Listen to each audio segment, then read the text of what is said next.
What's up, everybody? It's your boy Brandon Blakeney, aka Brandon Lee TV. Kick back, relax, and come take a ride with me. So I just finished that new episode of The Shy, man.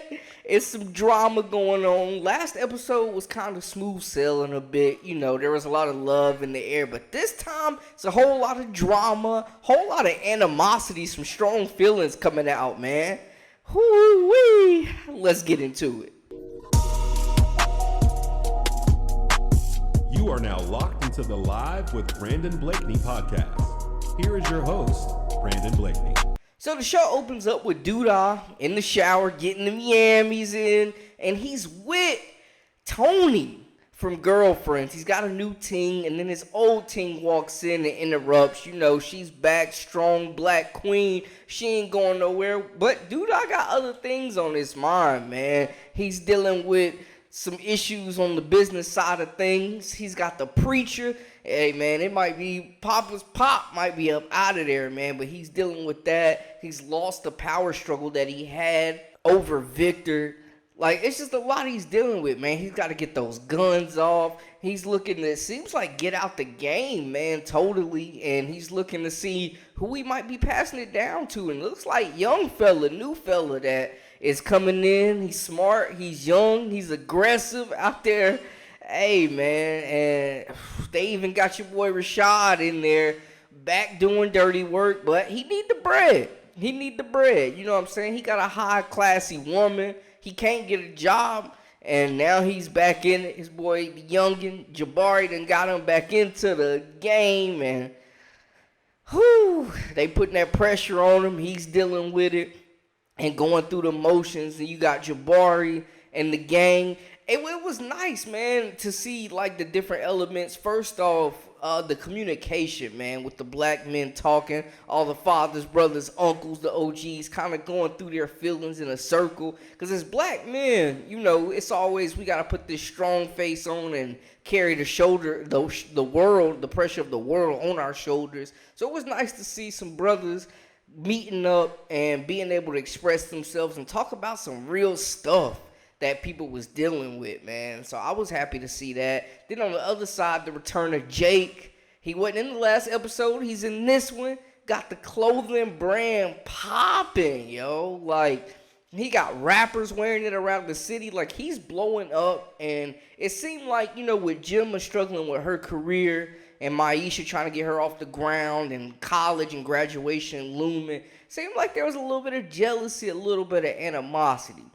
But anyways, there was some love in the air, because at the game night at Kevin's, everybody's all booed up, man. And it's funny because Papa trying to be on his grown man, talking about, you know, it seems like he's pushing a little bit ahead with Shawty that he works with. Just, you know, she don't seem like she all in. She wasn't down for the weed. She said Papa was not her man. She said she was not his girl. So it's funny seeing how that goes. But everybody's booed up, man. Kev and Maisha, so obvious. Like, everybody knows what's going on. And I mentioned it in my last video. I'm wondering how that is if it's gonna cause a friction between him and Kevin's relationship, Papa and Kevin. So we saw that with Gemma and Jake and Kevin, how that went down. So it'll be interesting to see. But if they don't know, they should by now. I mean, come on. They're so obvious. But it was just funny, man, seeing everybody interact with the game night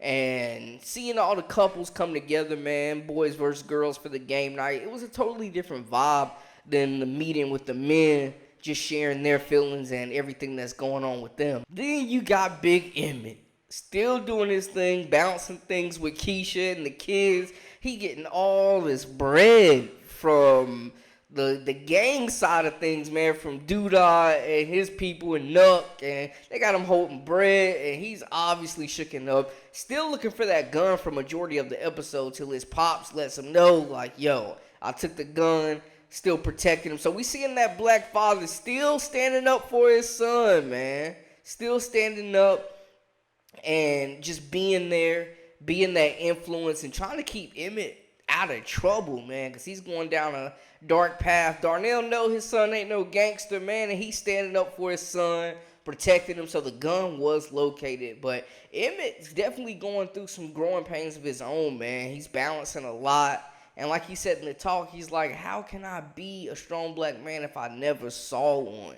Just dealing with all those expectations, man. All the black men you can tell are dealing with all types of just big expectations, carrying a lot of weight on their shoulders, man. But it seems like, I don't know, man. A lot of different characters are going a lot of different ways, man, and they're in different stages of their lives right now.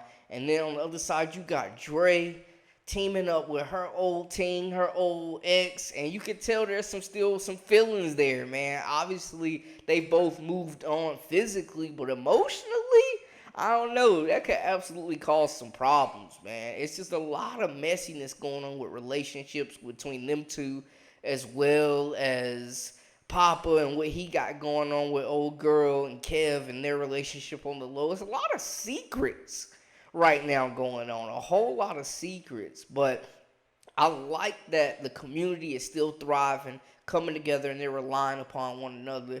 And I know I mentioned earlier, it seems like Duda's about to get Poppa'S Pop out of there.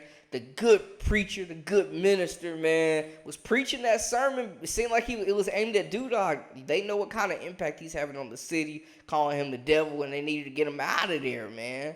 And, hey, I don't know. Duda gave a sign. Looked like Preacher Man might be getting his water cut off soon. So we'll see how that develops and continues to play out. But overall, a really good episode, man. A lot of questions still that need to be answered, and we got the rest of the season to do that. But still a lot of secrets. Seems like some animosity between couples. Shot and his girl. He's not the breadwinner. Jake's business is taking off, and Gemma and Maisha trying to get it going. Maisha got a secret with Kev. Like, it's a whole lot of messiness going on. But overall, it was a really good episode. And I'm just interested to see how some of these issues continue to get solved. It's also crazy that Gemma's dad, man, Marcus, it feels like he's literally dating an adult version of her.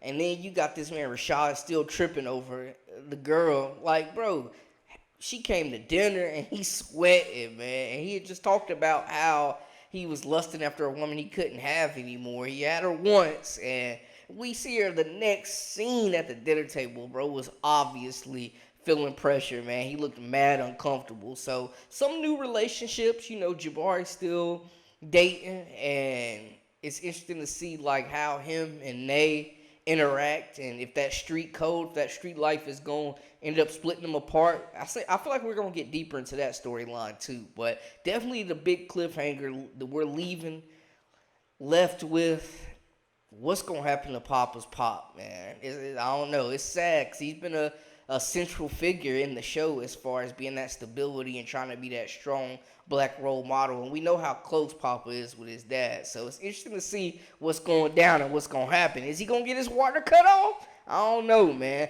Y'all holler at your boy in the comments to let me know how y'all feel about all the situations, man. What was your biggest takeaways? What was your biggest takeaways from this episode? And make sure to hit that subscribe button for all the latest and the greatest. I am Brandon Blakeney, a.k.a. Brandon Lee TV. This is Live with Brandon Blakeney. Until next time, hey, we out.